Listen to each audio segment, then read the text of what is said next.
nari nifuza yuko dushiraho gahunda mu byumviro byacu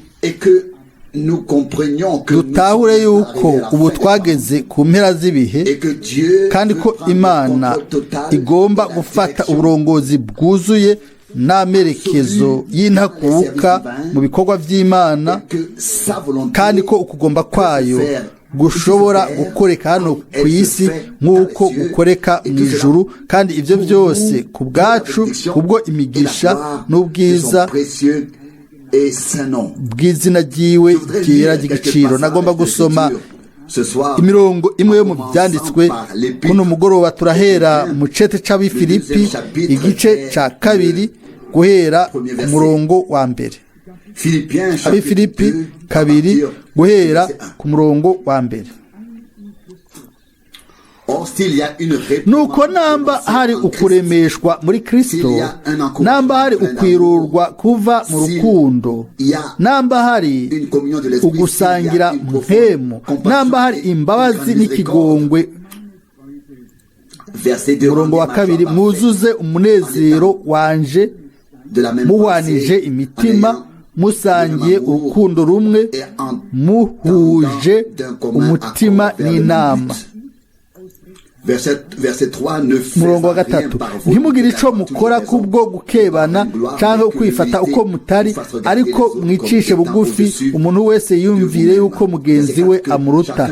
Murongo wa kane, kandi umuntu wese ntiyumvire ibyiwe gusa, ariko yiyumvire n'iby'abandi. Nagomba buno nyene guca mvuga kuri ico cigwa. Irindi jambo ry'Imana ryo muri Yohana wa mbere igice ca mbere turahera ku murongo wa gatanu. Yohana wa mbere igice ca mbere duhere ku murongo wa gatanu. Ubu nibwo butumwa twumvise bwavuye kuri we tukabubabwira, kuko Imana ari umuco kandi muri yo ko hatagira umwiza na mukeya. Gatandatu, tuvuze yuko dufatanije nayo tukagendera mu mwiza, kuba ari ukubesha, ntituba dukora iby'ukuri. Ariko tugendeye mu muco nk'uko nayo iri mu muco, tuba dufatanije ubwacu, kandi amaraso ya Yesu umwana wayo atwoza icaha cose. Amen. Niyo ibice bibiri byo mu byanditswe, ni ukuvuga ni ubufatane hagati yacu hamwe n'ubumwe n'Imana. Ubwo bumwe ntibushoboka gusa ahantu tugendera mu muco kandi tugakurikira umwami n'umutima wacu wose n'ubugingo bwacu bwose. Yohana arandika kuri ico cigwa ati, ubu nibwo butumwa ubwo twumvise buvuye kuri we. Imana ni umuco kandi muri yo nta mwiza na mukeya uriyo. Ubutumwa bw'Imana bwose ni umuco, ubutumwa bw'Imana bwose ni ubw'ukuri, kandi ubwo butumwa bw'Imana butwuzuza umuco udasanzwe n'ukuri kw'Imana iyo twabwakiriye muri twebwe tubuhishuriwe na mpwemu yera. Si ukuvuga yuko ari ikintu ico twemera kubwo ubwenge, ariko n'ikintu si ikintu duhabwa n'ubwenge, ariko twizera n'umutima wacu wose kugira ngo muri twebwe bibe iguhishurirwa kuzima kw'Imana nzima. Ikibazo cacu ni iki gikurikira: kubera iki mu bufatane bwinshi bw'abizera est-elle discréditée mu gihe cacu? Ni kubera iki hariho impazane nyinshi atari ubufatane bw'ukuri bwa mpemu mu bantu biyita yuko arabizera mu gihe cacu? Twarabonye yuko Pawulo yaranditse avuga ati, ntihagire ikintu na kimwe mukora kubwo intumbero mbi, ntihagire na kimwe mukora mugomba ko mwemerwa ariko mubone ko abandi babasumba n'ibindi n'ibindi. hariho ibindi bintu byinshi bitameze neza mu bizera bo mu gihe cy'iwacu.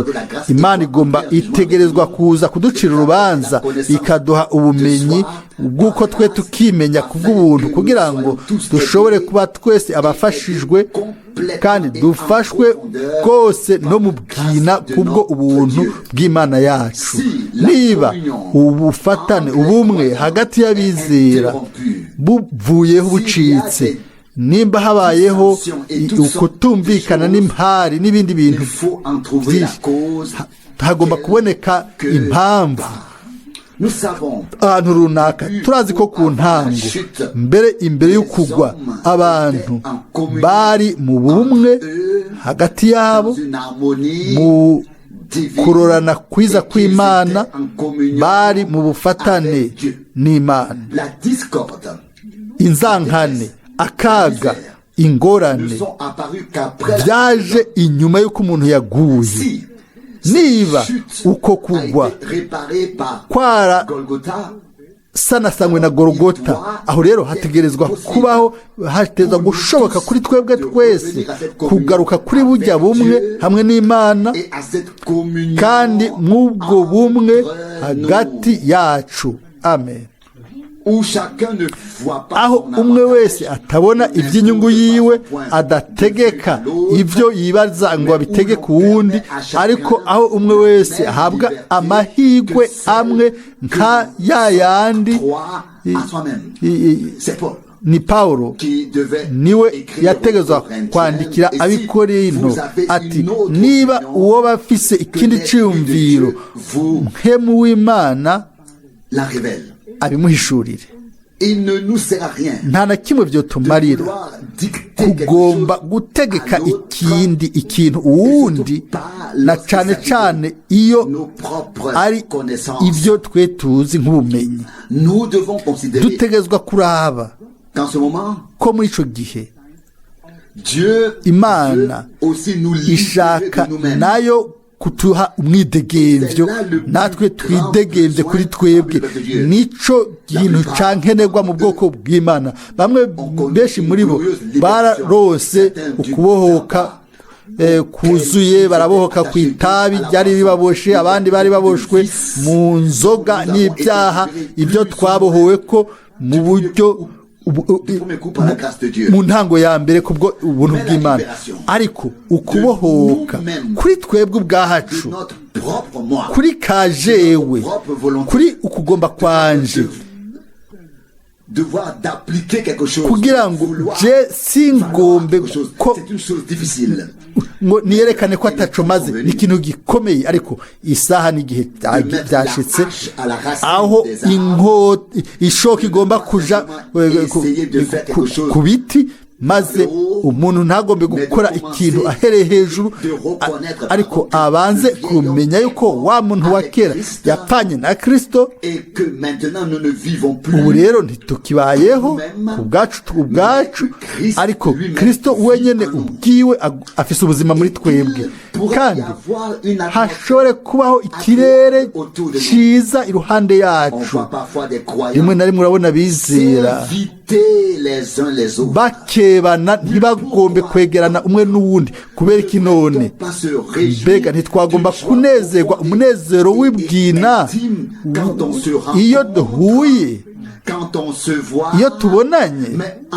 ariko benshi ikirere cyabaye kibi cyane ku buryo abantu batagomba kubonana. ariko ibyo bigomba guhinduka mu bwina bw'imitima yacu. dutegerezwa kugira uguhura n'Imana yacu ugusha, tugire n'ikirere kigomba kuremwa iruhande yacu, kugira ngo abantu bumve bamerewe neza aho dutuye. reka rero uno munsi twisuzume ubwacu. ibyanditswe byera bivuga ngo umwe wese niyisuzume ubwiwe, niko byanditswe. mu Bikorinto ba mbere 11 kandi biranditswe ngo umwe wese amaze gusuzuma ibikorwa vyiwe narabe ibisigaye n'ibyo ico umuntu yobivugako. Umwami Yesu canke ivyanditswe vyera biravuga ngo niba twarapfuye imbuto y'urugano igapfa ntiguma yonyene, oya ikizana imbuto nyinshi. Nanjye nagombye kwiga mu gihe c'imyaka myinshi yuko udashobora kuba umugisha ahantu na hamwe kiretse ubaye ku Baroma ukaba Umuroma, ku Bagiriki ukaba Umugiriki imbere y'ubutumwa bwiza. Ntibishoboka ukundi. Birakwiye yuko umuntu agomba ko imbere y'ubutumwa bwiza yimenyereza abantu. Nico ca ngombwa kuko imitima ifatwa imbere atari inyuma. Ndizera ko Imana igomba kudufasha kugira ngo muri ino minsi tugene ingene twoba umugisha ku bandi. Birakwiye kumenya ingene uvugisha umuntu uwo ugomba gufata. Ndabisubiyemwo, nagombye kuvyiga mu gihe c'ubukozi bwanje mu myaka yaheze, kuko navuze ubutumwa bwiza mu migwi myinshi itandukanye y'abasenzi, abidegembya n'abandi ubwoko bwinshi. Ugomba kumenya ingene uvugisha abo bantu, uwo mugwi w'abantu, abo bantu bose, kugira ngo abo bantu ubaronke. Utabaronse imbere y'ubutumwa bwiza ntuzoshobora kandi kubaronka inyuma y'ubutumwa bwiza, kuko bazoba bamaze kugara byose ibyo ugomba kuvuga, bavuga imiryango. Nagize umwimenyerezo mwiza muri Pakistan ukwezi kwa nyuma guheze mu mugwi w'abapresbyterienne. Ku ntango ntubuzi ingene wifata, ariko hanyuma ukabona umuyaga ingene uri kurahuhuta, hanyuma ugaherekeza wa muntu kure hashoboka, hanyuma ugafata umutima wiwe n'ukwizigirwa. Hama rero umaze gushika ahavugirwa ubutumwa, aravuga ati iwacu ubutumwa ni minota 40. Ukavuga uti ego urakoze, hanyuma ukavuga ubutumwa bwiza igihe cy'isaha n'iminota 40. ariko ibyo ntacyo biba bitwaye. Ikintu kiba gifise akamaro n'ivyo bavuganye n'umutima. Nico nakoze, nategerezwe kubashimira kuko mbanezerewe iyo ntavuga gusa iminota irenga 40, kuko iyo ibimaze, iyo wihase gukora ivugabutumwa. Ariko abantu tubahabwa gusa, utababwiye ngo umviriza uno munsi nza kuvuga ubutumwa isaha n'igice, ubundi atavuga ati rindira aha ni jewe mfise ijambo. Oya, navuze nti murakoze, ego nivyo murakoze, maze nari maze kubafata. Oya, si mikino, si sinema turiko turakina, sivyo twigira, tuba turafise ukugomba ngo dushobore kwiroranya n'abo bantu n'ibikikije byose. Ego mpemu w'Imana niko urashobora kubisobanura inyuma y'ubutumwa bwiza, imbere ntushobora kubivuga. Niko bimeze iyo muvugana n'umuntu. Ntidushobora gufata abantu kiretse iyo tubigana. Nimba dukoze kilometero, nabo bakore ibirometero 2 natwe, ibyo ntibiza kubagora nimba Imana iduhaye ubuntu. Haravugwa hano muri Filipi ba mbere ngo nimba ukwirurwa muri Kristo. Hano muri Yohana wa mbere cyane cyane ngo nitwagendera mu muco, ku murongo w'indwi, nk'uko nayo iri mu muco, tuba dufatanije ubwacu ubumwe bw'ibyina bw'ubwo mu mutima, ubumwe bukozwe na mpemu w'Imana duhabwa ku buntu nitwagendera mu muco. Aho ubwo nibwo butumwa ubwo twumvise buvuye kuri we, kandi ubwo tubatangariza. Niko Yohana yandika. Imana n'umuco, ivyo ivuga vyose bikorwa mu muco wiwe. Nimba hari uguhanurwa, nimba hari inyigisho, ivyo Imana ikora vyose bikorerwa mu muco w'ijambo ryahishuwe. Yaravuze guhera ku ntango ngo umuco nubeho, umuco ucurabaho. Nimba uno munsi dufise iciyumviro yuko twoba twashitse ku mpera y'ibihe kandi ko Imana itegeka byose, no kwifuje kugaruka ku ntango nkaraba mu byanditswe vyera uburorero bukeyi ibyabaye igihe abantu bakora bihuye n'amategeko y'Imana. Ntimwibagire ibyabaye igihe abantu bakora, ndabisubiyemwo, bihuye n'amategeko y'Imana. Nitwizera yuko uno munsi twageze ku mpera kandi ko impera igomba kuba ingana n'intango, aho rero tuca dusesa mu byanditswe tukaraba ivyo Imana yakoze.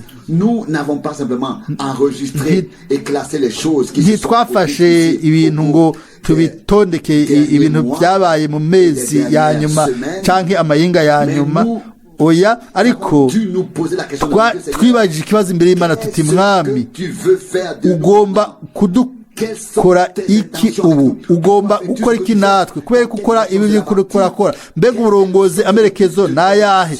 Amerekezo, intumbero hamwe natwe niki? Mbega biva kuki? Mbega bifatanije niki? No kwifuje gusoma mwireka ntangure mu isezerano rya kera kugira ngo nerekane neza ko mu isezerano rya kera nko mu isezerano rishasha Imana yakoze mu buryo bumwe hamwe n'abaronka amategeko yayo bakayasohoza. Havugwa mu ntango tanguro igice ca 6 ku murongo w'8. Trouva grâce aux yeux du Seigneur. Verset 13, Genèse 6 verset 13. Alors 13 Imana 8. Ariko Nowa uhoraho aramushima. 13 Imana ibarira Nowa iti, ndamaramaje guherengeteza abari n'umubiri bose ku bw'isi yuzuye umujyano ku bwabo. 14 nuko zobarandura n'isi, wibazire ubwato mu biti vyitwa goferu. 18 ariko nzoshinga isezerano zo gusezeranira. 22 nuko Nowa abigenza atyo. Tugeze aho Imana izotanga amategeko mashasha yo gukora. Abantu barose amategeko avuye ku Mwami, abo yahaye amategeko nabo babonye ubuntu imbere yayo, n'abantu yakoranye nabo isezerano, nabo yahishuriye ibyo ibyari bihambaye. Bari abantu abo batavuga gusa ngo ikintu runaka kiraza gushika n'ibyo bagomba gukora, ariko mu bintu byagomba gusohoza. Ibyanditswe byera mbere biravuga ngo nk'uko byabaye mu gihe ca Nowa niko bizomera igihe umwana w'umuntu azosubira kugaragara. Turashobora kubona uwo murongo wo mu byanditswe muri Luka 17 ku ruhande rumwe, kandi turashobora kuwubona mu zindi mpande zose. Jewe ndi umuntu agomba kuraba ikintu, kuko ikintu cyose gifise uruhande rurenga rumwe. Ku munsi wa Nowa, mu mbabazi, Umwami Imana yatanze itegeko. Yari umuntu yari yabonye ubuntu, umuntu yari yahawe isezerano n'Imana, uwo yajeje itegeko igikorwa nawe hanyuma akora ico yari yasabwe. dans le Nouveau mu Testament, isezerano rishasha ni ishengero muri rusange niryo ribwirwa niryo rihabwa, si umuntu umwe uno munsi aronka ubuntu imbere y'Imana, ariko ishengero rya Yesu Kristo ryabonye ubuntu imbere y'Imana muri ino minsi, ryaratahuye ikiri mu ijambo ry'isezerano. Twarumvise itegeko ry'Imana yacu si ukugira ngo twubake ubwato, ariko ngo dukore ibyo Imana yifuza gukora, kandi dukore ibyo iriko irakora muri kino gihe bihuye n'umugambi w'agakiza uwo yateguye. Si umuhanuzi yigana uwundi, oya, umuntu wese yararonka igikorwa ciwe kugira ngo ashobore kurangura ibyo umwami yamutegetse. Ibihambaye rero muri ano majambo ni ivyiyumviro, ni kuba waragira ubuntu imbere y'Imana guhishurirwa impera ya vyose iri hafi.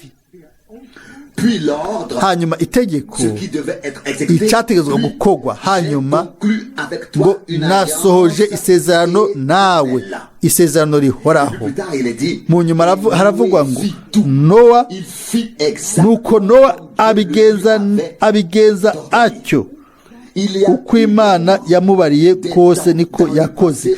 Habaye ibihe byaheze aho abizera bakora ibyo babibaza ngo ni byiza. Ibyo bihe rero byaraheze, ntidushobora kuraba inyuma, twe turaba imbere. Mbega ni kangahe mwene data Branham yavuga ijambo ryo muri Yohana igice cya 5:19, hajya haranditse ngo umwana nta na kimwe ashobora gukora kindi kiretse ico abonye data agikora, umwana nawe agikora gutyo nyene, kiretse uko nta kindi akora. Uko niko ibikorwa by'Imana byagaragaye hano ku isi. Umwami Yesu yashoboye kuvuga ati, nimba ntakora ibikorwa bya data ntimunyizere, ariko nimba ndabikora nimwizere basi, kubwo ibyo bikorwa biriko birakorwa. Tuzi yuko iki cari kigaragara mu kozi bwa mwene data Branham ku ntambwe yose. Igihe yasengana n'umuntu, haba ukwerekwa aho ibintu byose yabyerekwa. Yashobora kuvuga ati, uku ni kuhoraho mwamagize, ngo mu buzima bwawe nuku, iki iya niki, iyi niyo ngwara yawe, uvuye hari na hariya, iki niki, aho uba naha. Mbere ibihe byose yarashobora gushira ahabona ibintu umuntu atari bwigere yumva, atari bwigere avuga, yarabihishurirwa na mpwemu yera. Yashobora kubivuga, yarazi yuko ari ukuri kw'intakuka, kuko ibyo yari yabihishuriwe n'Imana. None ubu ikigwa cacu ni icahe? Ikigwa cacu ni uko mwene data Branham yavuze ati, ibiriko biraba kubwo ubukozi bw'intumwa y'indwi y'ishengero, ni ukugira ngo herekanwe ibizokorwa n'ishengero. Ubu rero nimwegeranye ibyo byose nk'ingingo nyinshi. Imana yategeza kuronka amahirwe ntayo gukora ibyo nyene kubw'ubuntu. Niba ntihenze ari ikintu cameze nk'icyagurutse, nibyo canke sibyo? Ni Imana iri hafi gukora ikintu runaka. Turubahuka tukavuga kubwo ibimaze gushika ko Imana imaze gutangura. Mwene data Branham yashoboye kuvuga inshuro nyinshi ati, ibi birava ku kwizera kwanyu. Yashobora kuvuga neza ati, si jewe nkoresha impano iyo Imana yatanze, ariko ni mwebwe nimukoresha iyo mpano kubwo kwizera kwanyu, impano Imana yampaye. Dutegerezwa kugira umutima mwiza imbere y'Imana hamwe n'imbere y'ijambo ry'Imana hamwe n'imbere y'igikorwa cya mpemu yera. Niba dufise hano muri kino kibanza intumbero nziza imbere y'Imana, imbere y'ijambo ryayo n'imbere y'igikorwa cya mpemu wayo, aho rero tuzobona ubwiza bw'Imana.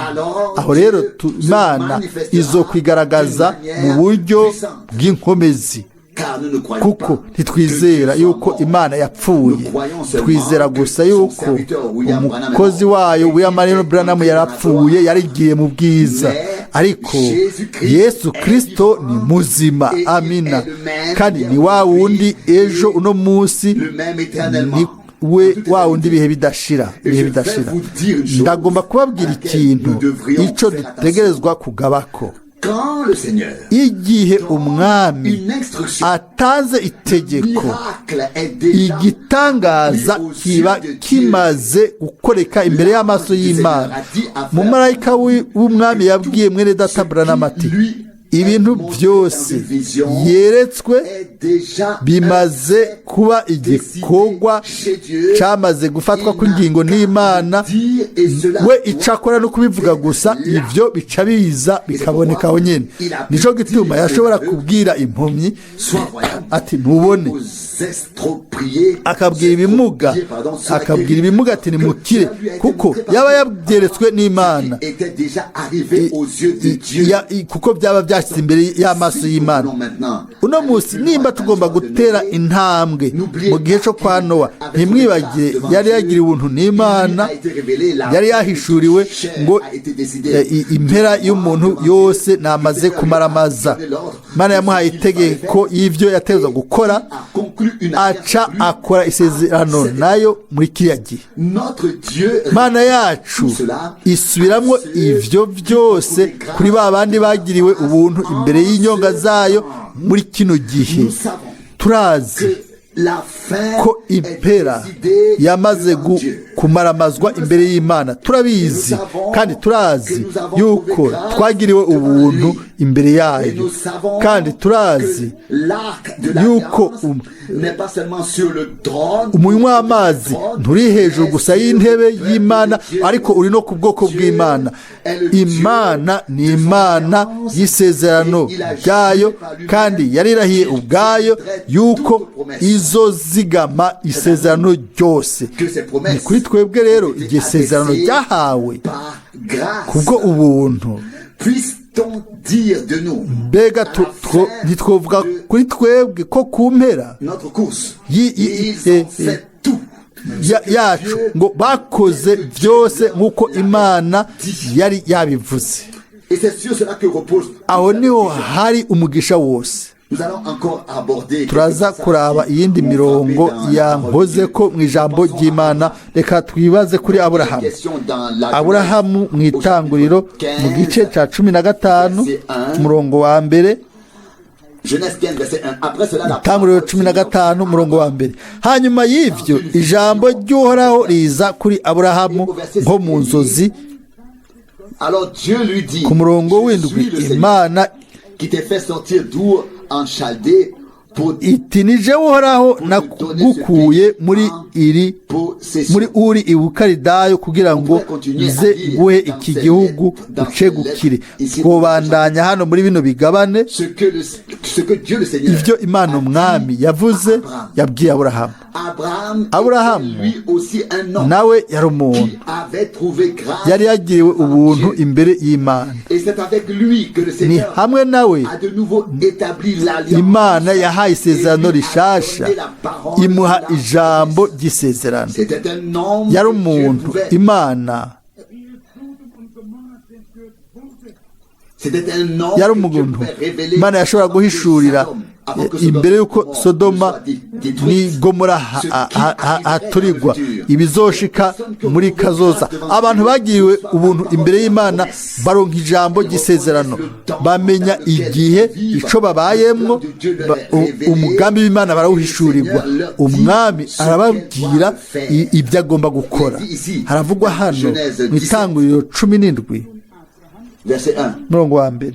Genèse 17, verset 1. Lorsque Abraham aburahamu amaze imyaka 99 le Seigneur uhoraho aramubonekera aramubarira ati ni jewe mana ishobora byose uhore ugendera imbere yanje kandi utungane rwose nanje gusezeraniye isezerano nzokugwiza cane. Murabona hano kuba yaragiriye ubuntu imbere y'Imana bisobanura yuko hashizweho isezerano ry'Imana hamwe n'ababandi bagirwa ubuntu. Ibyo bisobanura yuko umwami arabavugisha, bumva ijwi ryiwe, bumva ijambo ryiwe, bakizera amasezerano yiwe, bakakira ibyo Imana yafashe ko ingingo mu mugambi wayo. Pawulo arandikira ab'Itesalonika ati mwebwe bene data ntimuri mu mwiza kugira ngo uwo munsi w'umwami uze uba kuri mwe giturumbuka nk'igisuma. Kubera iki? Kubera twamurikiwe muri no minsi ya nyuma n'umuco w'Imana yacu. Amen. Fata Mose nk'umugabo akurikira, umugabo yari bagiriwe ubuntu imbere y'Imana. Havugwa hano mu Kuvayo mu gice cya 6 ku murongo wa 2. Alors Dieu parla à Moïse et lui dit, je suis le Seigneur. Nuko Imana ibarira Mose iti ndi uhoraho, kandi niyerekeye Aburahamu na Isaka na Yakobo ko ndi Imana ishobora byose, ariko sinabihishurira muri iryo zina ryanje uhoraho. Murongo wa 4, kandi nakomeje isezerano ryanje nabo ko nzoba ha igihugu c'i Kanani n'ibindi n'ibindi. Mbere n'igihe umwami hano abwira Mose amwibutsa ko yakoranye isezerano nabo Aburahamu, Isaka na Yakobo, bari abagabo b'amasezerano y'Imana, abagabo bahezagiwe n'umwami mu gihe cyabo.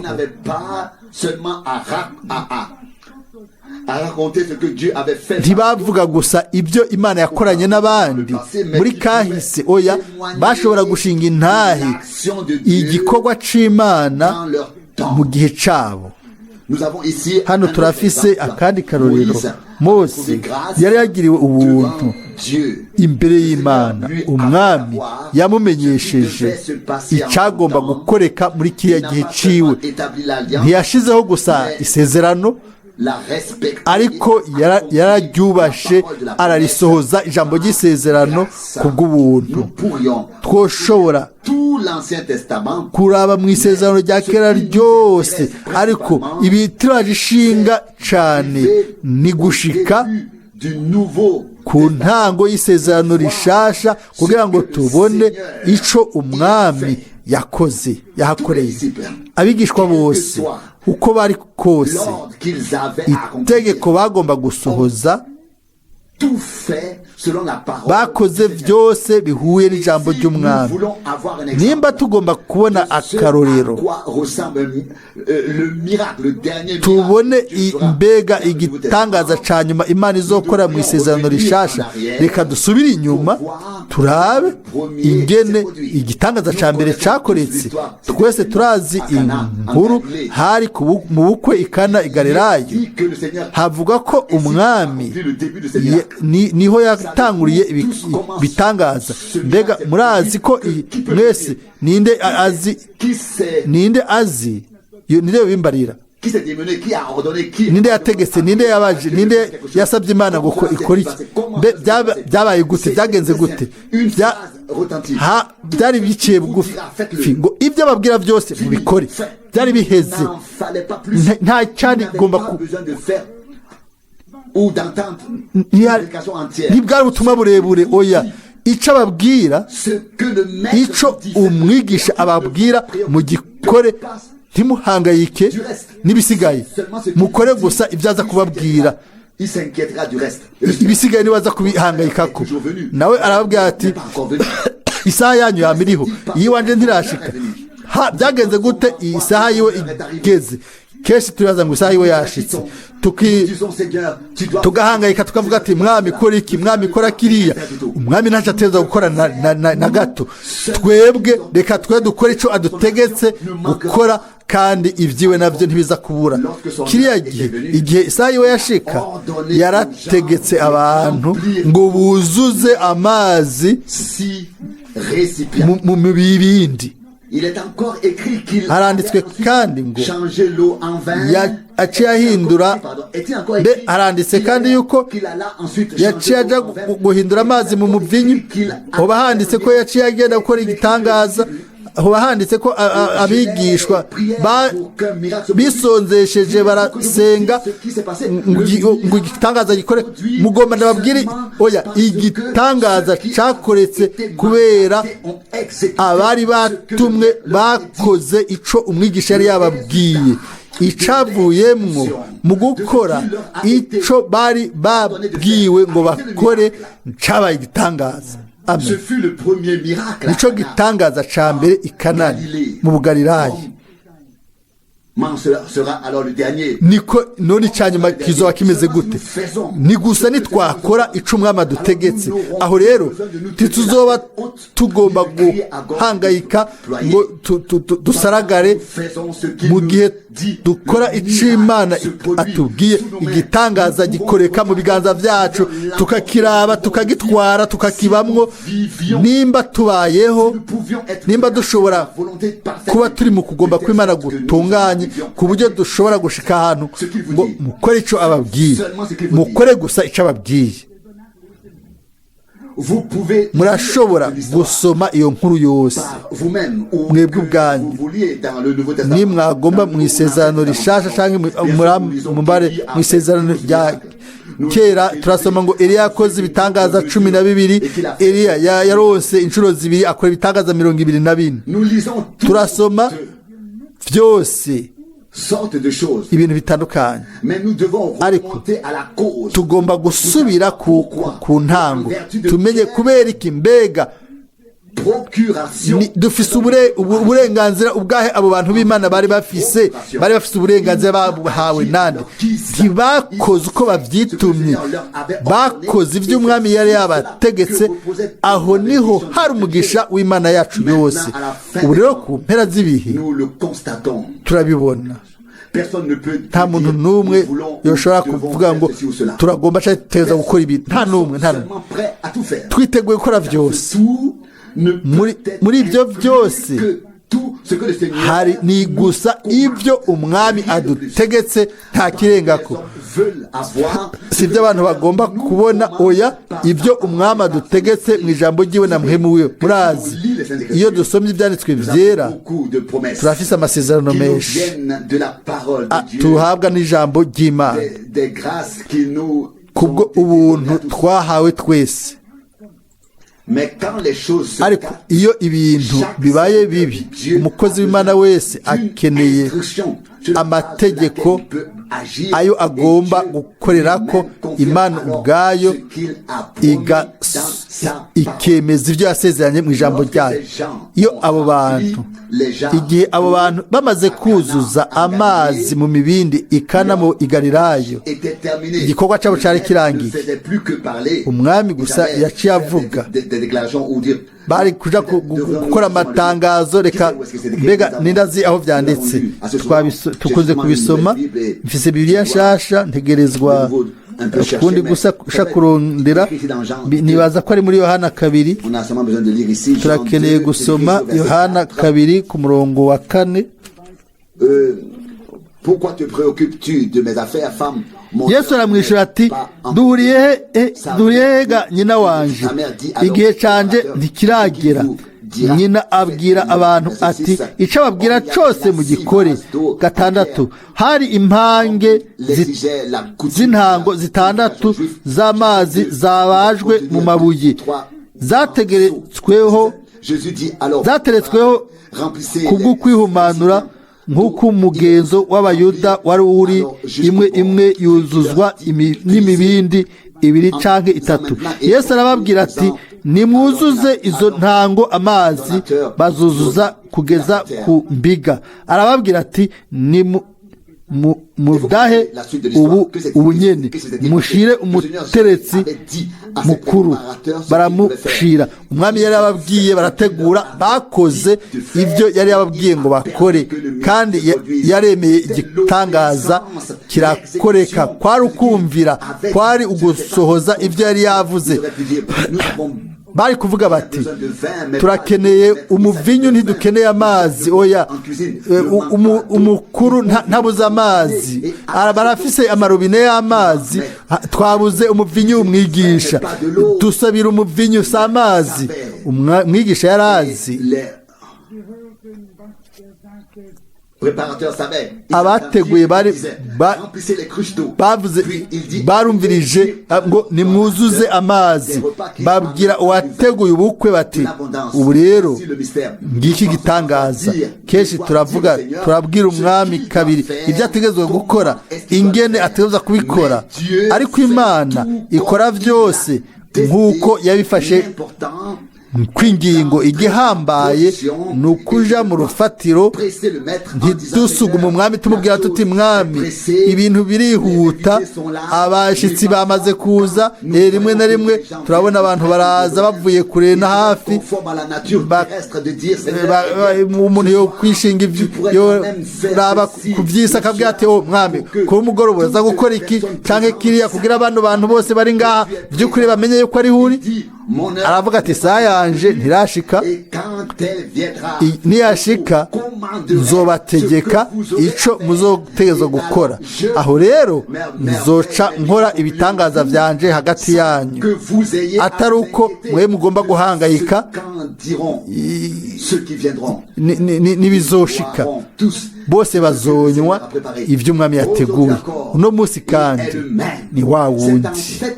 Mu by'ukuri uko niko ibitangaza niko byatanguye. Ntibyari yuko abantu bateza kwihata, oya, bagomba gukora n'ukumvira ico umwigisha yari yababwiye. Ibitangaza byaca bikoreka mu buzima bw'intumwa, mu buzima bw'ishengero, mu buzima bw'abantu abari iruhande ya Yesu Kristo. Twoshobora kuvuga ururiro bwinshi bwo mu isezerano rishasha, ubwo ibitangaza by'Imana byakoretse byinshi igihe umwami Yesu yavuga ikintu runaka ico. Ariko mumbabarire, uwakoze ico yamubwiye yaca agenda atwaye igitangaza ikibiriraho. Ivyo rero nivyo bikenewe uno munsi. Si mwene data afise impano yo kuvuga ubutumwa bwiza kaza hano, umuntu azwi amaze kugenda hafi isi yose. Mbere ico sico kibazo uno munsi ni uko abana b'Imana begerana mu nyonga y'umwami, bakunama munsi y'ikiganza cayo, hanyuma bakavuga bati mwami uragomba gukora iki kuno mugoroba ko turi hano imbere yawe? Nushimaga izina ryawe, utubwire mu ijambo ryawe ry'igiciro. Tubwina abo bose bakurikiye bakizera ico umwami yababwiye, babaye ibyabona by'ibitangaza by'Imana yayo. Reka twibaze kubigishwa.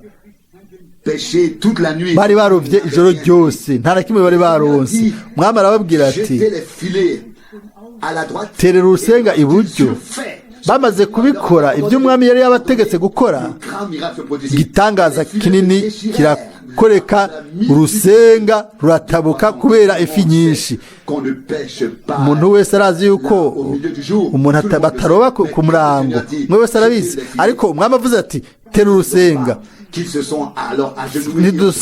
Ntidusoma ngo baciye bapfukama barasenga ngo Imana igomba gukura amafi mu mazi, ko oya, basenze ahubwo ngo isenga zabo zikomere, maze ifi zishobore gushika ku nkengera, kuko bari babonye yuko umwami yari yavuze, kandi twari twakoze ico umwami yavuze. Aha rero dutwaye igitangaza mu nsenga zacu. zacu complètement notre filet. mbega insenga zacu ntizitabuke kugira ngo igitangaza kiguma ari igitangaza. Yego bene data, hari uburorero bwinshi mu isezerano rya kera igihe Eliya yabonye ijya nsinzi ikomeye n'Imana ku musozi Karumeli, yashobora kuvuga ngo bamenye ko nakoze ibintu byose kubwo itegeko ryawe. ubu rero nugaragare ko ari we Imana yo kuri mu ijuru, kandi ko nanjye n'umukozi wawe. Eliya ntiyagiye kuvuga ngo umviriza, uno munsi ndaza kubereka yuko hano n'umuhanuzi wo mu gihugu ko mfise ijambo ryo kuvuga hano. Ryari ijambo ry'umwami. Umwami yari yavuganye nawe, yari afise ijambo ryiwe, yari yarose itegeko Imana. Reka ndababwire, navyiboneje ubwanje kenshi ko mwene data Branham yahagara havugirwa ubutumwa akavuga amajambo make gushikaho Imana iza ikaba iruhande yiwe akavuga ati ubu rero umumarayika w'uhoraho ari hano, uko niko hagize ubu guhera ubu impemu yose muri kino cumba ndayifashe kubw'ubwiza bw'Imana. Ibitangaza bikomeye byarakoreka igihe umuhanuzi, umukozi yakora ico umwami yari yamusabye gukora.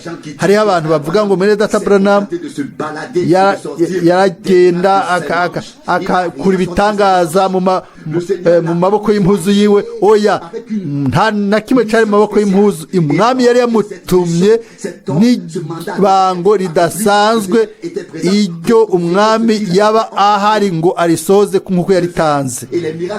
Ibitangaza byarakoreka, ibitangaza amajana, mbere ibihumbi mu gihe cacu, kubera hariho umuntu w'Imana yatumwe, yagiriwe ubuntu, uwo Imana yari yahaye isezerano kubwo ubwoko bwayo kugira ngo ashobore guhamagara avuga ijambo ryayo muri kino gihe, atanga ubutumwa bwa nyuma kubwo ubuntu. Twageze mu gihe aho umwe wese agomba gufata ikibanza ciwe, kandi tumaze gushimira Imana kubwo igikorwa ciwe c'ubwiza, kubwo ijambo ryayo hagati yacu, kandi twoshobora kudondagura ibintu byinshi ibyo Imana imaze gukora, kandi turazi yuko yatanguye kandi azobandanya kandi azoheraheza ku munsi w'ubwiza ukuza kwiwe.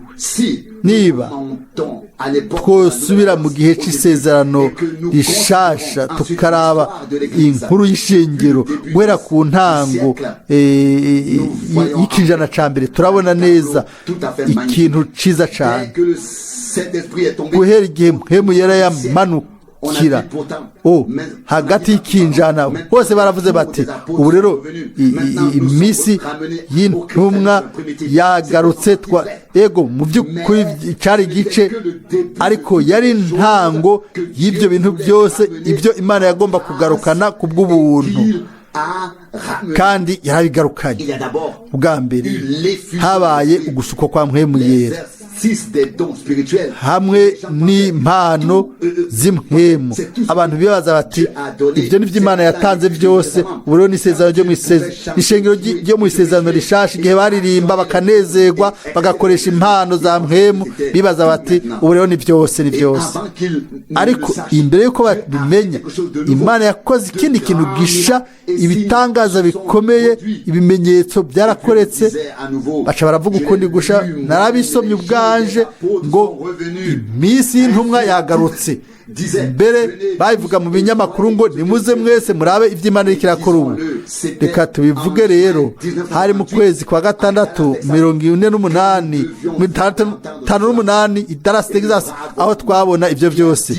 Umugabo akomeye yabivuze ngo iminsi y'intumwa yaragarutse. Murazi ibyo yakoze? Murazi aho yashitse? Yabaje ati ni bande bazi ko iminsi y'intumwa iri ngaho? Nivyo twese twizeye mu buryo twabibonye kera. maze buno nyene aca aravuga ati nimba mwibaza yuko iminsi y'intumwa yagarutse reka ndabasomere ibyabaye mu minsi y'intumwa murazi ibyo yasomye mugomba ndabibabwire yasomye imirongo yo mu byakozwe n'intumwa ngo bose baciye bazana ibyo bari bagurishije amafaranga bakayatereka ku birenge by'intumwa kuri wewe iyo niyo minsi y'intumwa kandi ni by'ukuri twari twicaye hajya abantu benshi bamaze kuvuga bati ego turizere ko iminsi y'intumwa iri hano aciye afata ikibanza mu kanya gato kugira ngo bose baze baca bazana amafaranga yabo yose bari bafise mu mipfuko bose batereka ngaho kuko bari bibaza ngo iminsi y'intumwa yari yamaze kugaruka ngaho je nagumye nicaye ndavuga nta mahera yanje je ndayakeneye raba umuntu ashobora guca urubanza akavuga ati umuntu akitapa akishimagiza kandi ari ndyarya twe twizera ko iminsi y'intumwa iri ngaha ariko si ku ntumbero y'inyungu zacu ni ku ntumbero y'inyungu y'Imana ku bw'ishengero bigaragare mbere ubwenge bwinshi ko Imana ihishura hano hasi ibintu mu ishengero yego ibyo bintu byarabaye ibintu bitandukanye ariko by'ukuri twashitse ku ntambwe y'ibintu bya nyuma ubu kandi turamenya neza yuko dutegerezwa kuba dushikamye igihe gukiza indwara catangura abantu bari baje bati izindi mpano ntizikenewe reka ubu ahubwo twihutire ku mpano yo gukiza indwara hacaba inyigisho hanyuma ijambo ry'ubuhanuzi baca baravuga bati ubu rero ntitukeneye icya mbere cyangwa n'icya kabiri ubu rero turafise ijambo iyo dufise ijambo tuba dufise mpemu tuba dufise byose n'ibindi ndababwira ukuri imbere y'Imana ijambo ryahishuwe na mpemu ariko turakeneye ubwa bubasha nyene bwa mpemu yera ubwo ishengero ryari rifise ku ntango turabona yuko ugushikama uno munsi twaragushikiriye kuri twebwe si gukiza indwara gusa ibyo turabishimira Imana ntiturarwishinga gusa ntitwitwararika impano za mpemu turashimira Imana kubw'impano za mpemu ariko si inkuru imwe gusa oya ni mpemu w'Imana agomba gutanga byose hagati yacu mu buryo butunganye bw'Imana bw'inyigisho bwo guhanura bwo kugabisha bwo kwihaniza n'impano za mpemu yera guhishura ibintu byose nk'uko bihimbaye Imana yacu hagati yacu nibyo byose nibyo bitaraje ishinga hano dufise gahunda yobwiye ngo uno munsi tuza gukora igikorwa cyo gukiza indwara nta na kimwe dukora uno munsi ibigomba gukora uno munsi tubigumiza mu biganza by'Imana mu gikorane cyose ishobora gukora igikorane cyo gukiza indwara igikorane ikagikora ku buryo twese tubatizwa muri mpemu yera no mu muriro arashobora gukora igikorane cyose agakora icyo agomba gukora turagomba kugira intumbero imbere yiwe kugira ngo atubwire icyo dutegerezwa gukora kugira ngo ibitangaza nk'ibyo n'ububasha bwiwe bishobore kugaragara titwiruka inyuma y'igitangaza icyo ari cyo cyose ariko turanezerwa iyo Imana igaragaje ko ari hiri sohoza ibintu ngo yemeze abantu yuko umwami Yesu iminsi yose ari wa wundi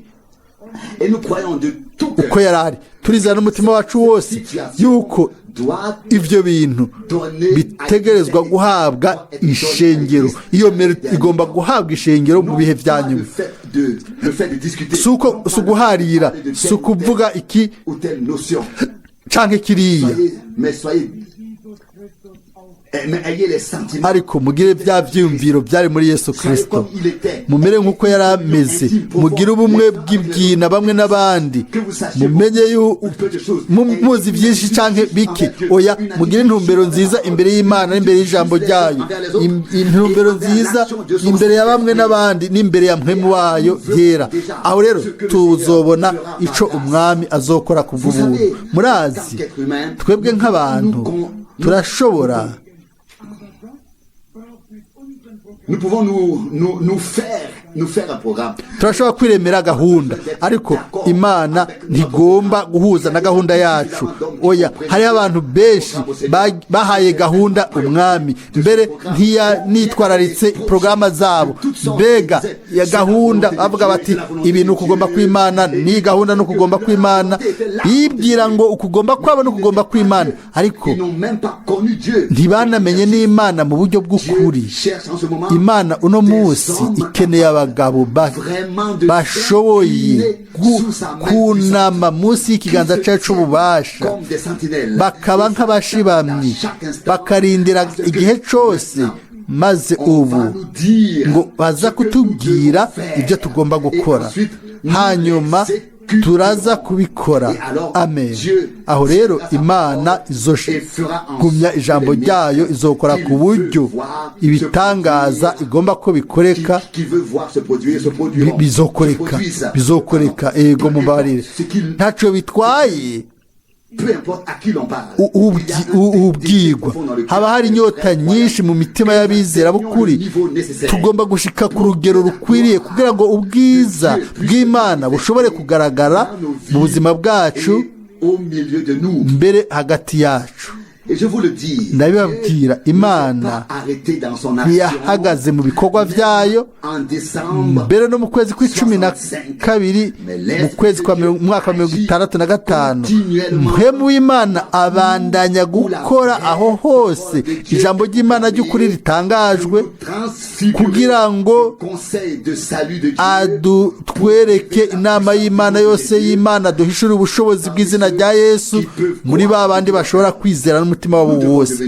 Dutegezwa kuba ishengero ritiruka inyuma y'umwami rivuga ngo mwami, tubuze iki n'iki, aha hari ibikenewe, hajya hari ibikenewe, turabuze, harabuze iki, harabuze na kiriya, ibi ntibikwiriye. Oya, twe turi abantu nka ba bandi bari muri bwa bukwe, bakavuga bati habuze iki, habuze.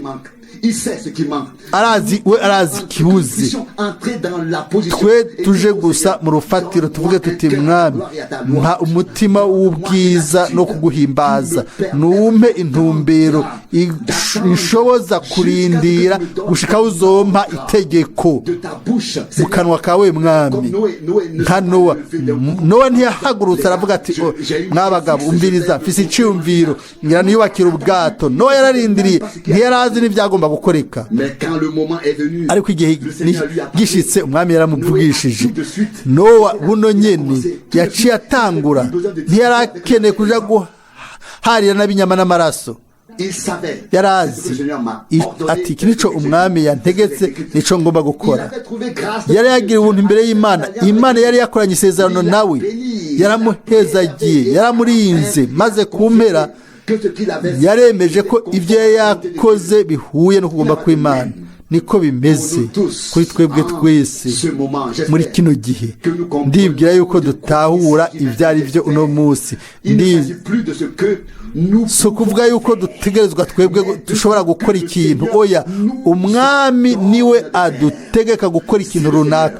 Iyo umwami ashobora guhabwa amahirwe yo gukora ibyo, na twebwe twese tuzofashwa n'ubuntu rimwe burundu. Ninde yiteguye ngo arindire ntahungabanye n'abandi? Twe turi abantu batumiwe ku bukwe, sivyo? Mwarahiriwe abatumiwe ubukwe bw'umwagazi. Amen. Ninde agomba kutwitwararika? Ninde yitwararika ngo ibyo bintu byose bibe ngaho? Ninde agomba kuvyitwararika? ni umukwe L'époux umukwe a tout le soin de veiller niwe yitwararika byose que tout doit kugira ngo ibintu byose bibe biteguye byose bigomba kuba biteguye umukwe niwe yitegurira abashyitsi biwe ategerezwa kwibaza ati abashyitsi bose barafise impuzu baricaye neza barafise ibyo kurya barafise ibyo kunywa ni umukwe abyitwararika abashyitsi bo bariyicarira bakaraba ku meza bati ni ahantu heza aha tugomba kurya tunywe umukwe wacu umwami wacu yesu kirisito yitwararitse byose amen nta na kimwe kizoburamwo amen imbere y'uko mbere hagera n'akabura aba amaze gukora igitangaza afise abantu batidoga nk'uko abayisirayeli bidoze ntitugomba gushavura nk'uko abisirayeli bari bameze tugomba kuba abantu bubaha imana kubwo kwizera nimba umuntu yombaza ati mwene data Frank ngo hazoba iki ndishura ntavyo nzi ariko ndavuga nkarenza ko reka ndababwiye nti bibandanya n'umwami ibyo birankwiriye bagushobora kubaza abahanuzi bakabaza Mose bati mbe biza kugenda gute Mose yari kubaza ati umwami ni wabizi dusomye kahise inkuru zo mu ishengero ry'isezerano rishasha canke mu isezerano rya kaheze imana ntiyatanga amategeko ku ntango yaguma itanga amategeko ayandi canke ku ishengero yaguma itanga amategeko natwe twabivuze ku ntango mbere n'imbere ya Pentekote handitswe ngo Petero yarahagurutse ari mu bigishwa afata ijambo aravuga ibyagomba gushika mu gihe ngo imana yatumye muri kino gihe imana yatumye mwene data Branham ngo aduhe ijambo n'inama yose y'imana ubumenyi bwose bwuzuye bw'imana yaduteguriye muri kino gihe ubu rero ni uguceceka imbere y'umwami kuko yaraducunguye adukura mu kiganza cy'umwansi ibyo tumaze kumva yararwanya intambara yaramenaguye umutwe w'inzoka ku musaraba i Karuvariyo intsinzi y'imana ya Kristo niyo ntsinzi y'ishengero turizera n'umutima wacu wose ko twarose ukwizera ariyo ntsinzi imana yaduhaye kubw'ubuntu muri Yesu Kristo umwami wacu amen kandi uwizera intsinzi akaba afise intsinzi ntaco ashobora gutinya uwo ntaca asubira kuvuga ubushobozi bw'umwansi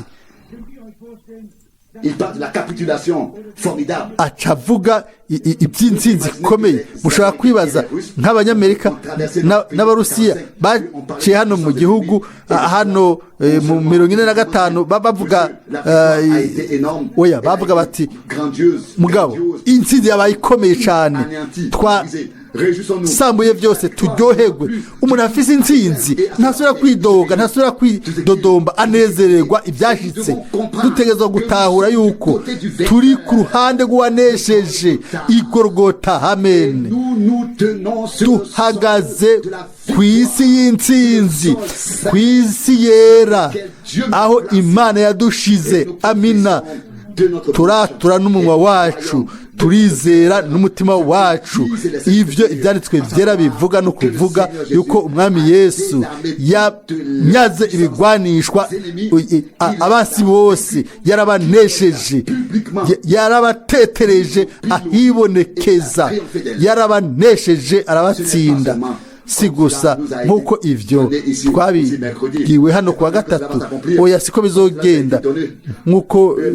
byavuzwe kuwa gatatu intambara yarabaye Yesu yaranesheje byose ibifise igiciro no munsi nuko twe n'uburyo tubona ibintu hariho ijambo ku banyabyaha iyo bibaza ngo umwami agomba kuza kubanza kubafasha bazoguma baca mu bindi bibazo ariko nimba bashobora kuraba icyo ibyanditswe bivuga n'icyo waririmbye yavuze ngo uraba Yesu ku musaraba hamwe no kwizera azokizwa ako kanya nyene. ntimurabe kuri mwebwe, aba kuri Yesu Kristo we wabambwe,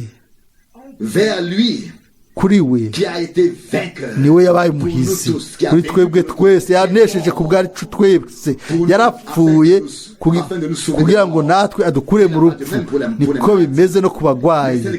byanditswe byaba biravuga ngo yajanjaguriwe ibyacu byaha, yarakubiswe aratabagurwa kubwo indwara zacu, igihano camuguyeko kugira ngo tugire amahoro, kandi kubwo imishagu yiwe twarakijijwe. nimba umuntu uno munsi yo kwatura ati mwami mwizigirwa, ndagushimiye ko wancunguye, ko wambabariye ibyaha byanje n'ibigabitanyo, ndi inyegu yawe muri kino gihe no mu bihe bidashira. umuntu nk'uwo abafashijwe kandi amahoro y'Imana arengeye byose, arengeye ubwenge, aca yinjira mu mutima wacu. umurwayi akavuga ati mwami ndagushimiye ko wankijije, ndagushimiye ko wankijije, mu mishishago yawe niho nakiriye, ndagushimiye ubu kubwo kuno gukira ndabyakiriye mu kwizera. ibyo bigomba gukoreka, ibyo bigomba kubaho, kuko dufise umugabane mu bintu byose byateguwe n'Imana muri Kristo mu isezerano rishasha. isezerano ni isezerano hagati y'abantu babiri, ni igitabo, ni amajambo ya nyuma. mwami Yesu avuga ati iri niryo sezerano rishasha mu maraso. iyo umuntu atazi isezerano hano ku isi, abaragwa baca babinezerererwa. rimwe na rimwe barashobora gushwana kuko umwe wese agomba kwega byose, ariko hano biratandukanye. ntitugomba guharira, twese turabaragwa b'Imana kandi turaganwa na Yesu Kristo. umwe nafata byose, hasigara byose kukurikira, hagasigara byose kuri bose. nta n'umwe agomba guhagarika umutima ngo yaje yacere bakavuga ati imyaka 2000 iraheze barabitwaye ku mwami. oya, mwami aracyafise byinshi, haraheze imyaka 2000. uno munsi amashimwe no guhimbaza nibe iby'izina ry'iwe ryera. igisabwa gusa ni intumbero nziza. mwene data na mushiki wanje, uno munsi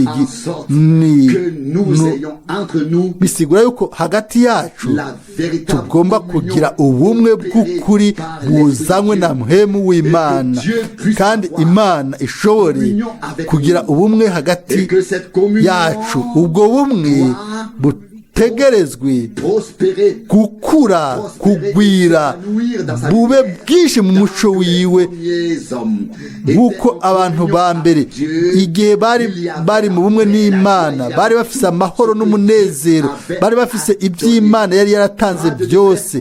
nta kaga, nta mibabaro, nta na kimwe cyarimo nk'ibyo. ni inyuma gusa aho icyaha cinjiriye niho ubumwe bwaciye buvaho, maze inzankane, ubwicanyi, kugandagura, n'ibibi byose bica biza ku bantu. ariko muri Yesu Kristo twagarukanywe mu bumwe n'Imana, twagarukanywe mu bumwe hagati yacu, mu bumwe hagati yacu. ukugwa Imana yarabirihiye igiciro, yarabisanasanye, yarajanjaguye umutwe wa Satani, yanzoka ya kera. uno munsi dutangaza intsinzi y'Imana mu mahema y'abagororotsi, kuko niko byanditswe muri Zaburi ngo turaririmba intsinzi y'Imana mu mahema y'abagororotsi. none byo bagute ko mu ishengero ry'Imana nzima uno munsi ku mpera y'ibihe dutangaza intsinzi y'Imana yacu ku bubasha bwose bw'umwiza. dushimira Imana tuzi yuko yakoze byose ku bwacu. ibyo ntibikenewe kandi ukundi gusha gukorwa hano. oya, byaramaze gukorwa, biriko birasohoza biriko biragwira muri no minsi yacu ya nyuma iyo tubaye umwami abe umwe wese amuhe ubuntu bwo kuza mu nyonga hiwe mu bumwe nayo mu bumwe hagati yacu ku buryo atana kimwe coba kidutandukanya ariko mpemu w'Imana ashobore gukora yidegembya. aho rero ibitangaza ubuntu bw'Imana bizokoreka. turavyifuriza umwe wese mu baje, nta n'umwe yorindira icyo ari cyo cyose kuri twebwe aho muzomaramara, ariko ku mwami twese turashobora kurindira byose. yamaze gutegura ibintu, tugomba kuvyakira. twoshobora gusoma iyindi mirongo myinshi yo mu isezerano rya rishasha aho umwami yaretse ibitangaza bigakoreka igihe abantu bakora ivyo yari yababwiye. ndabibabwira, ivyo byabaye ku ntango kandi bigomba uno munsi kuba ku mpera. twoshobora kwibaza hamwe yagaburira ibihumbi abantu, abigishwa baravuze bati abantu barashonje, nabo barababwira ati nimuhe ibyo kurya. nico conyine yashobora kubabwira, nta mukate nta na kimwe yari afise. utuntu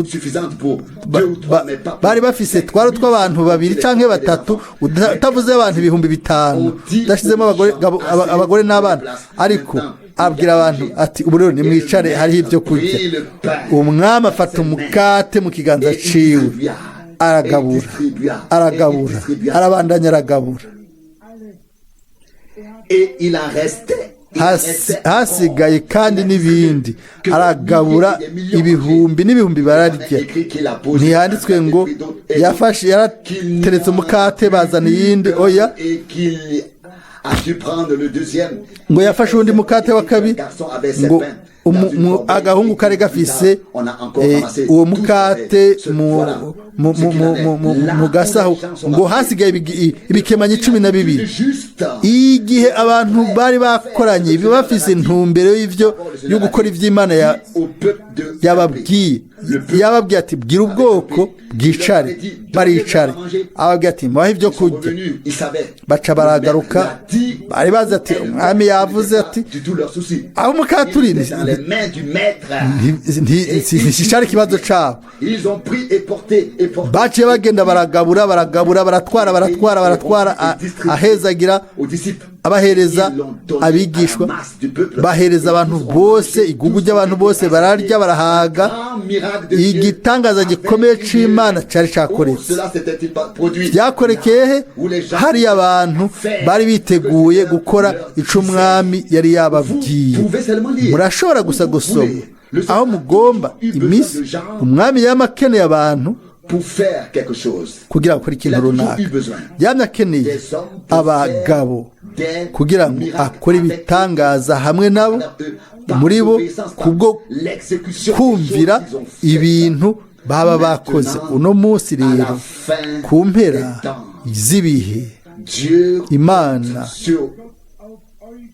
iharura kuri mwebwe no kuri jewe, iharura kuri twebwe kugira ngo tube twiteguye gukora ivyo atubwiye. nimba umwami yiteguye kugira ngo habe ikintu runaka, reka natwe twitegure kuba twokumviriza tugakora ico afise atubwira. igihe umwami yakoza utwondo ku mazi y'impumyi akamubwira ati genda wiyoge ahanana, impumyi ntiyamubwira ati kubera iki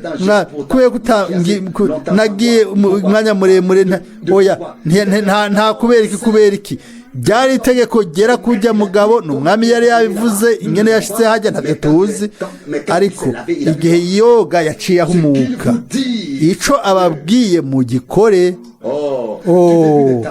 ku ntango y'ibihe twoca dutangurana no kuvuka k'umwami Yesu Kristo igihe umumarayika yabwira abungere ati mugende mu gisagara cy'i Betelehemu baciye bagenda babona igitangaza gikomeye cyane igihe cyose abantu bakoze ico umwami yababwiye amen barabonye ico Imana yakoze mu gihe cyabo igihe umwami yabwira Mose ati duza inkoni yawe hejuru y'ikiyaga gitukura Mose yarazi iki kiza gukoreka Mose yaragiye aduza inkoni yiwe buno nyene araraba ibarabara ica hagati mu kiyaga ninde yabikoze byagenze gute hari umugabo hano uwo Imana yashobora kubwira icyo yagomba gukora kandi yarabikoze mu gihe ivyo byakoreka ikiganza c'uhoraho niho cari kiri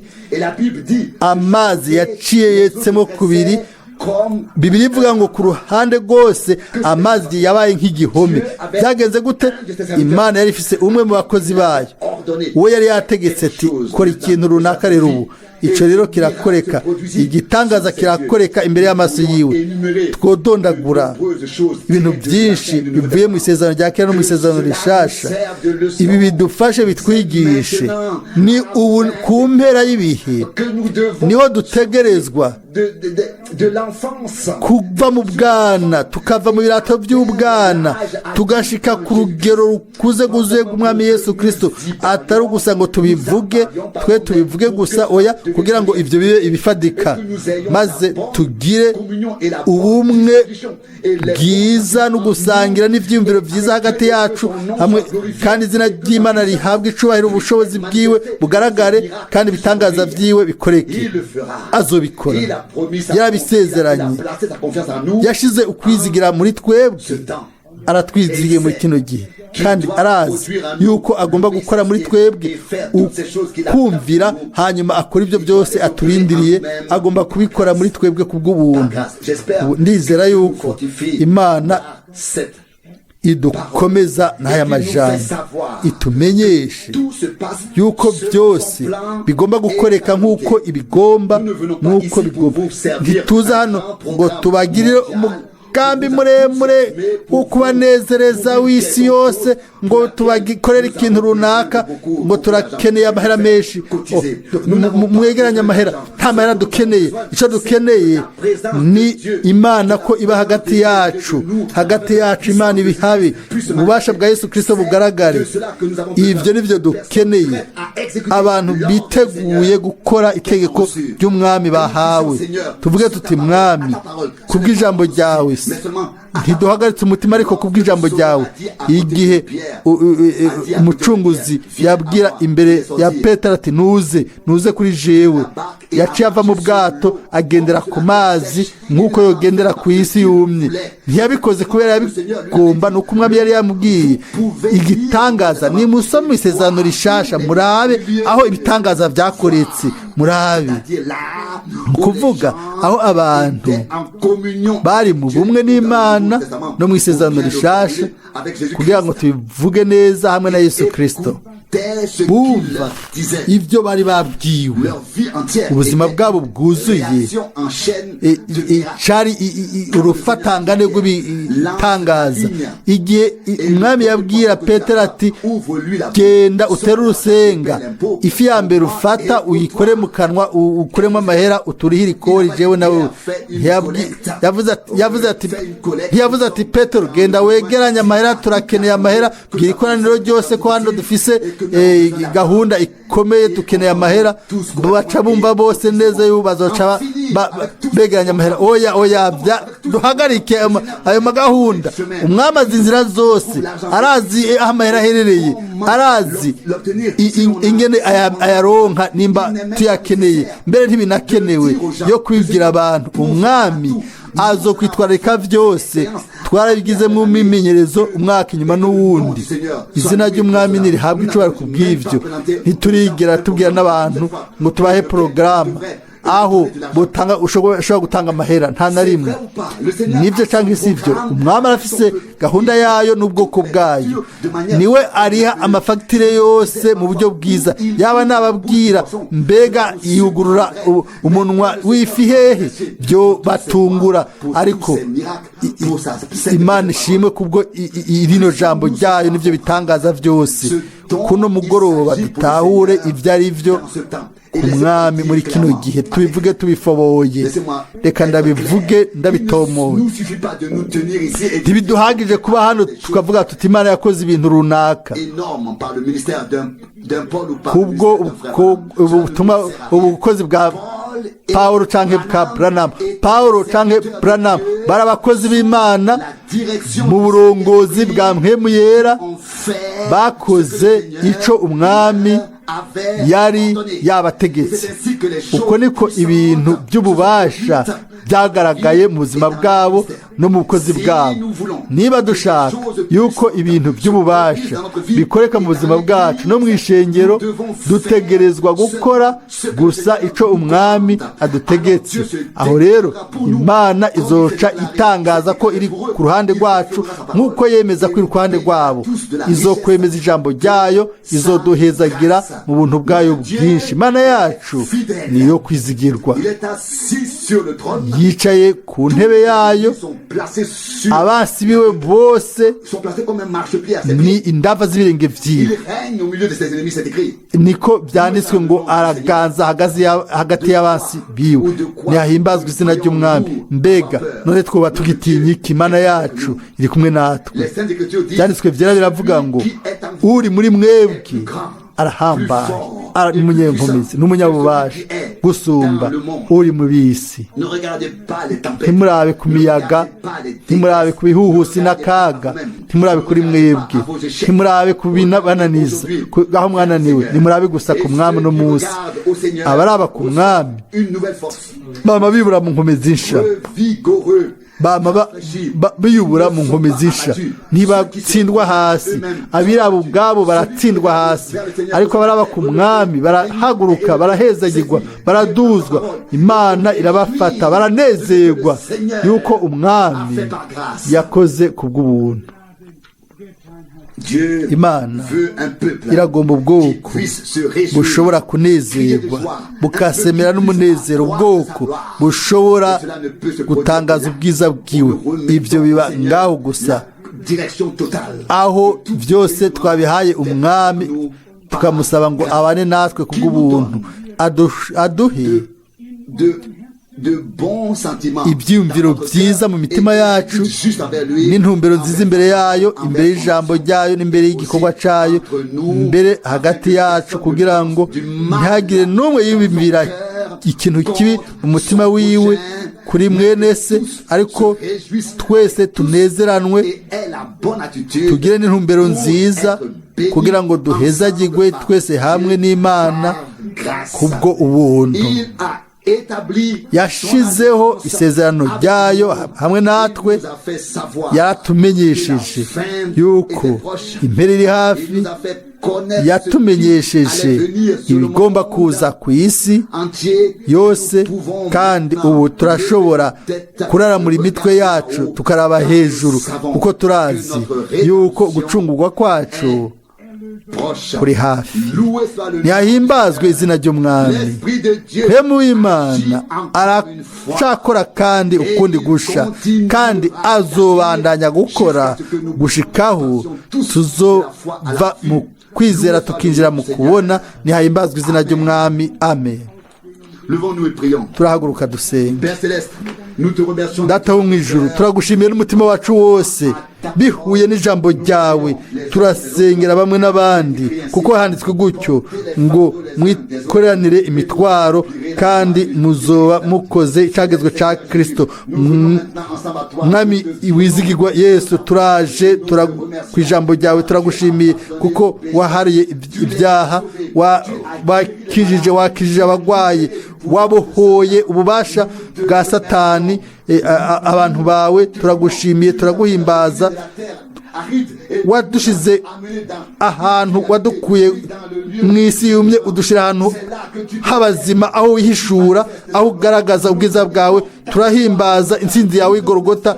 turagushimiye ku bw'agakiza wakijije abanyabyaha n'abagwaye turagusabye ubuntu ubohore amakosa yose mu biboshe byose turatangaza intsinzi yawe ikomeye mu izina rya Yesu Kristo w'i Nazareti turagushimiye n'umutima wacu wose haleluya ni wewe wakoze ivyo nuhimbazwe izina ryawe ryera ry'ubwiza amen amen.